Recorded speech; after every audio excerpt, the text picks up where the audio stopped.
If you are like most people over 50, you are taking at least one supplement, maybe several. The global supplement industry is now worth well over $200 billion, dollars, and the average person over 50 in the United States spends somewhere between $300 and $600 per year on vitamins, minerals, and herbal products. The assumption is that supplements are harmless at worst and beneficial at best. Why not take them just in case? That assumption is costing you money, and in some cases, it may be doing more harm than good. A 2024 analysis published by the National Institutes of Health examined data from nearly 400,000 healthy adults followed for more than 20 years. The conclusion was striking and dramatically clear. Daily multivitamin use was not associated with any reduction in the risk of death from any cause, not from cancer, not from heart disease, not from all causes combined. And that is just one of the 5 supplements I want to discuss today. The supplement industry is largely unregulated. In the United States, the FDA does not review dietary supplements for safety or effectiveness before they reach the market. The manufacturers are responsible for ensuring their products are safe, but there is no requirement to prove that they work. A supplement can be marketed for years before any regulator looks at the evidence. And the result is that many of the most popular supplements on the market today are supported by marketing claims that range from exaggerated to outright false. In this video, I want to walk through 5 of the most popular supplement categories that the evidence suggests are not worth your money. And more importantly, I want to tell you which supplements the research actually supports for people over 50 so you can spend your money on what works. The first supplement on the list is greens powders.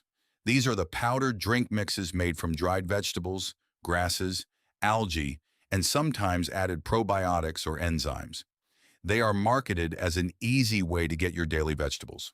1 scoop, mix with water, and you have covered your nutritional bases. The problem is that the evidence does not support these claims. A review published by experts at the Cleveland Clinic concluded that while greens powders may provide some vitamins and minerals, there is little rigorous clinical evidence that they produce the health benefits they claim.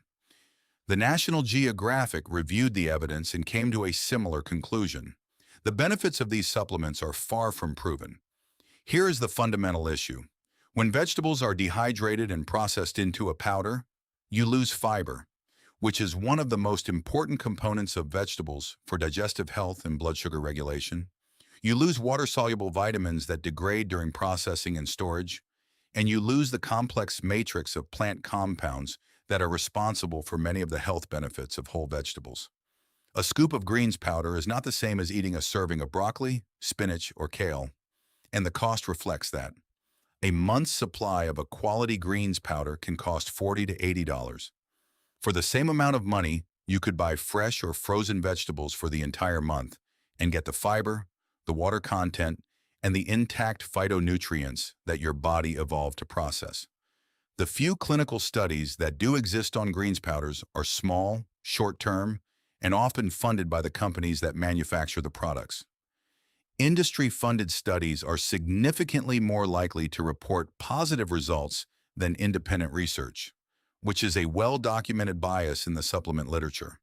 When you strip away the marketing, greens powders are essentially expensive, dehydrated vegetables that have lost most of their fiber and a significant portion of their vitamin content during processing. They are not harmful, but they are not delivering the benefits that their price tag suggests. If you struggle to eat enough vegetables, there are cheaper and more effective ways to address that. Frozen vegetables are just as nutritious as fresh, often cheaper and last longer. A bag of frozen spinach, a bag of frozen broccoli, and a bag of mixed vegetables costs less than a single tub of greens powder and will provide far more actual nutrition. And they have the fiber that your gut microbiome needs to thrive. The second supplement is high-dose melatonin. Melatonin is a hormone produced naturally by your pineal gland in response to darkness. Your body naturally produces about 0.3 of a milligram per night. That is a tiny amount. It is enough to signal to your brain that it is time to sleep, and that signal is amplified by other factors like the natural decline in body temperature and the accumulation of adenosine throughout the day.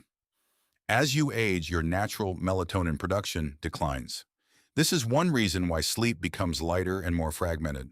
But the solution is not megadoses of melatonin. If you walk into any pharmacy or health food store, you will find melatonin sold in doses of 5 milligrams, 10 milligrams, and sometimes even 20 milligrams per serving. These doses are 30 to 60 times higher than what your body naturally produces. And the research is clear that more is not better. A position paper published in the Journal of Clinical Sleep Medicine found that doses above 3 milligrams do not produce additional sleep benefits for most people. Higher doses can actually be counterproductive.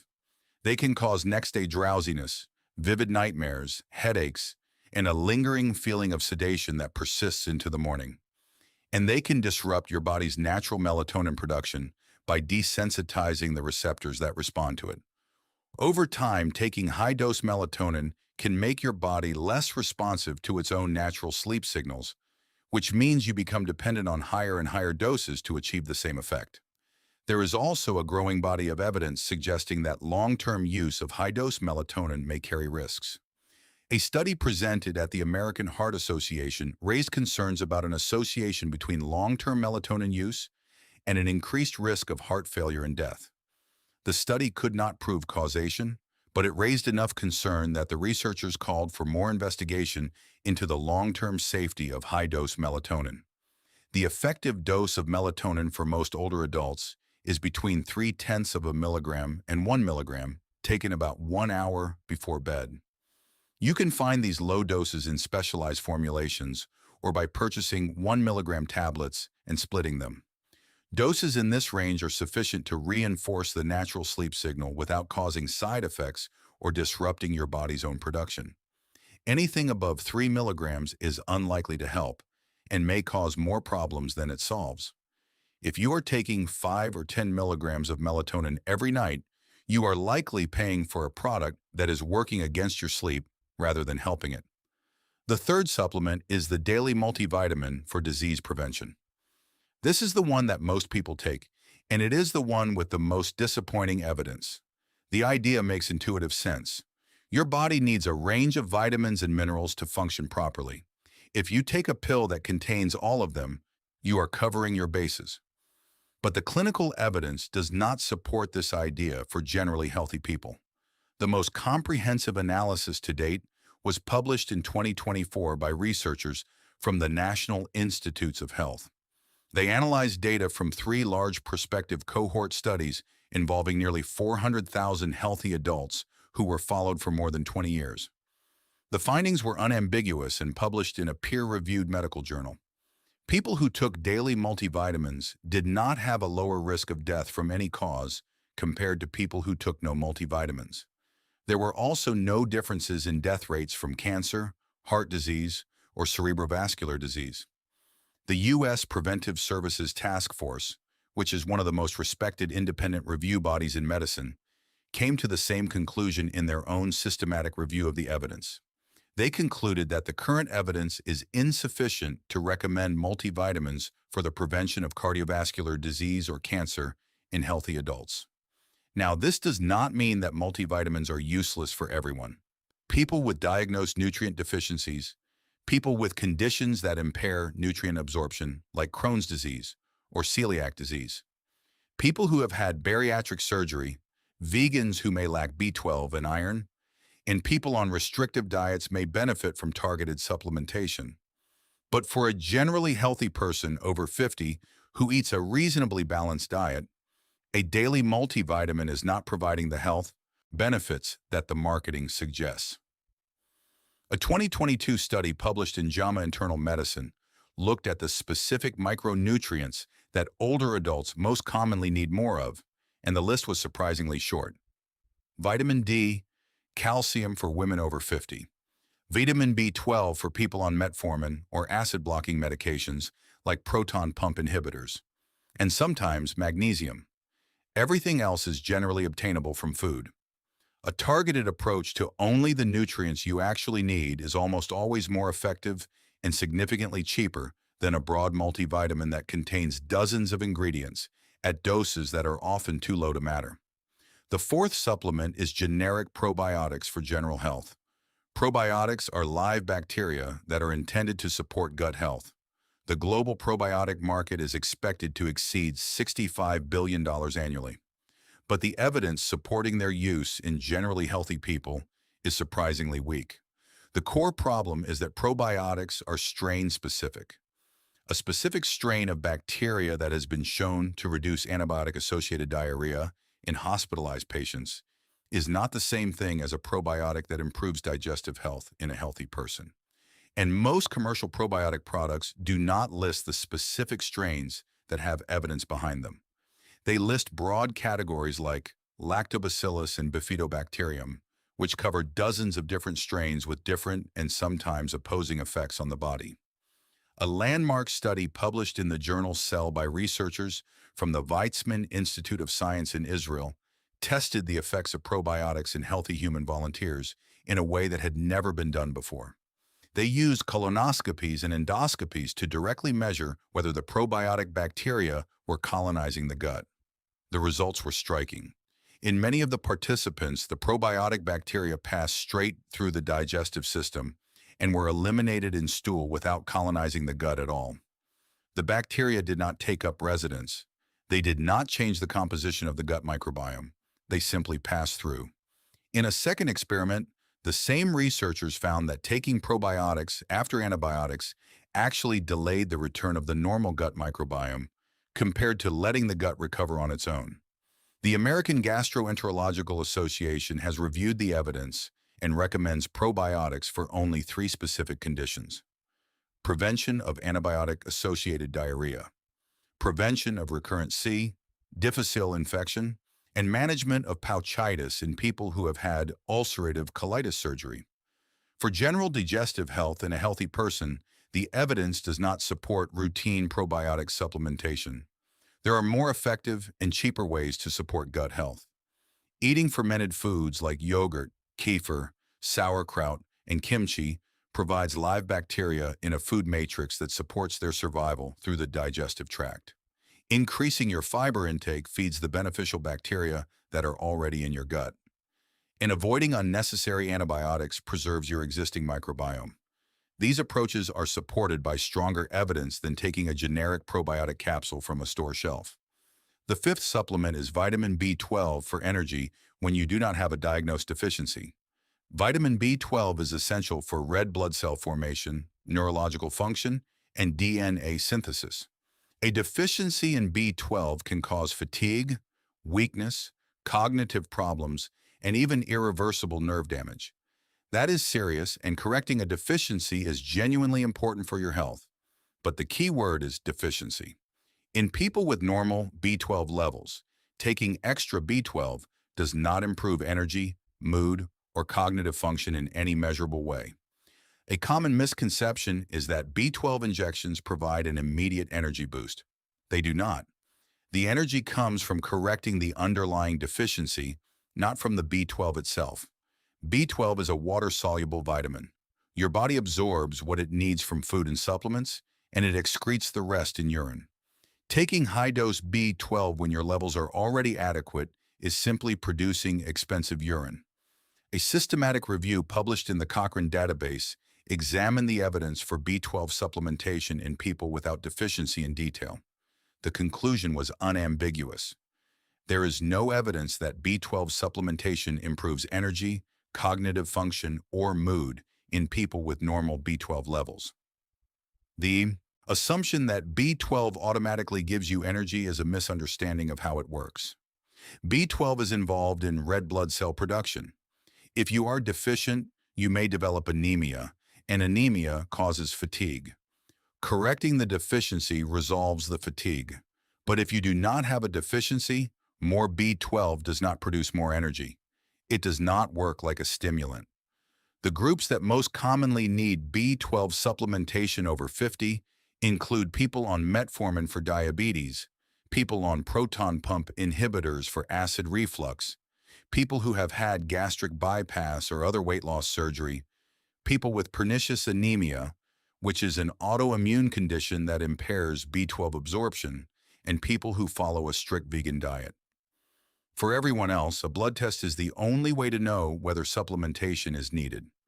The prevalence of B12 deficiency in adults over 50 is estimated to be around 6%.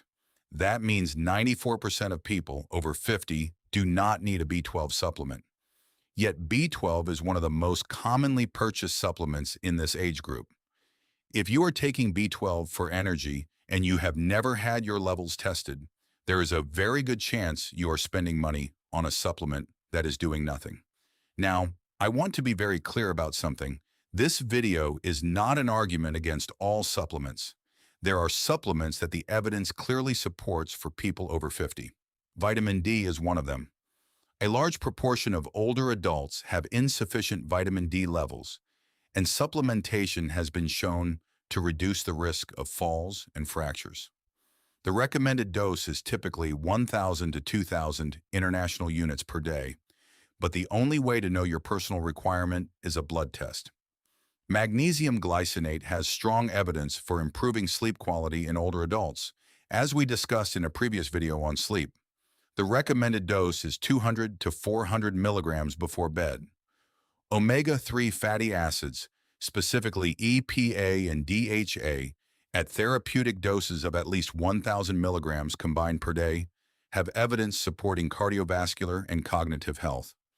Creatine has strong evidence for preserving muscle mass and strength in older adults, as we covered in the muscle loss video, at a dose of 3 to 5 grams per day.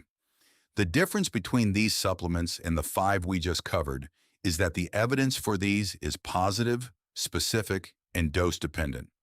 You know exactly what you are taking, why you are taking it, and what dose the research supports. Let me bring this together into a practical framework that you can use to evaluate any supplement you are considering. First, ask yourself whether you have a diagnosed deficiency or a specific condition that the supplement is intended to address. If the answer is no, the likelihood that a supplement will provide a meaningful benefit is low. Second, look at the quality of the evidence. Is there a randomized controlled trial, a meta-analysis of multiple studies, or just testimonials and marketing claims? For the 5 supplements we covered, the evidence from the best available studies consistently fails to support the marketing. Third, get your levels tested before you supplement. Before you take B12, test your B12 level. Before you take vitamin D, test your 25-hydroxy vitamin D level. Before you take iron, test your ferritin and hemoglobin. Supplementation without testing is guessing, and guessing is how you end up spending money on things you do not need. Fourth, look for third-party testing. If a supplement has been verified by USP, NSF International, or Consumer Lab, it is more likely to contain what the label says. That does not mean it works, but at least you know what you are taking. Fifth, consider the cost. The 5 supplements we covered can easily cost $500 to $1,000 per year combined. That money could be spent on higher quality food, targeted evidence-based supplements that you actually need, or preventive health services that have real evidence behind them. The supplement industry wants you to believe that more is better, that natural means safe and effective, and that taking a pill is easier than changing your diet. The research tells a different story. The best available evidence shows that most popular supplements do not deliver the benefits their labels promise. They are not regulated for effectiveness. They are not tested for quality by any independent authority. Third-party testing organizations like USP and Consumer Lab have found that many supplements do not contain the ingredients listed on the label in the amounts claimed. Some contain contaminants, some contain fillers, some contain none of the active ingredient at all. And in many cases, they simply do not contain what the label claims in the amounts that matter. Your health is not determined by how many pills you take.